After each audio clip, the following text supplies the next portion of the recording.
اعوذ باللہ من الشیطان الرجیم بسم اللہ الرحمن الرحیم۔ السلام علیکم ورحمۃ اللہ وبرکاتہ۔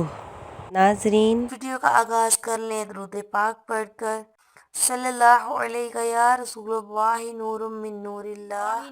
جن لوگوں نے ابھی تک ہمارا چینل سبسکرائب نہیں کیا ہے پلیز وہ ہمارا چینل سبسکرائب کر لیں تاکہ ہماری آنے والی ہر ویڈیو آپ تک پہنچ سکے۔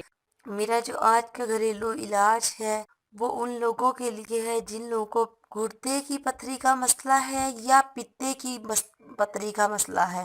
انشاءاللہ تعالی اگر گھریلو یہ علاج کر لیں انشاءاللہ تعالی گردے کی پتھری ہوگی یا پھر پتے کی پتھری ہوگی انشاءاللہ تعالی ختم ہو جائے گی۔ تو اس کے لیے آپ نے کیا کرنا ہے، سب سے پہلے کچا پپیتا لینا ہے، اور کچا پپیتا صرف آپ نے جو روزانہ کھانا ہے اس کی مقدار ہے 10 گرام۔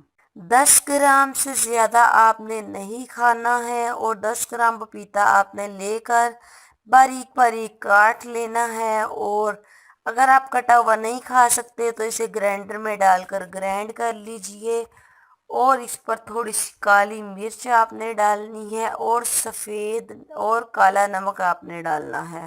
کالا نمک ڈالنا ہے اور پھر آپ نے اسے چبا چبا کر کھانا ہے۔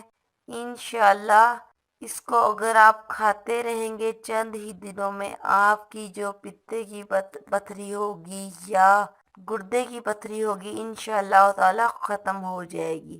لیکن اس بات کا آپ نے خیال رکھنا ہے کہ 10 گرام سے زیادہ آپ نے پپیتا نہیں کھانا ہے۔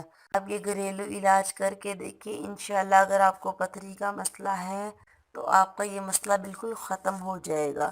ہمارے چینل کو سبسکرائب ضرور کریں تاکہ ہماری آنے والی ہر ویڈیو آپ تک پہنچ سکے، اور آپ ہمارے ساتھ اپنا کوئی بھی مسئلہ ہو شیئر کر سکتے ہیں، انشاءاللہ ہم آپ کو مسئلے کا حل ضرور بتائیں گے۔ بس اپنا خیال رکھیے گا۔ اللہ حافظ۔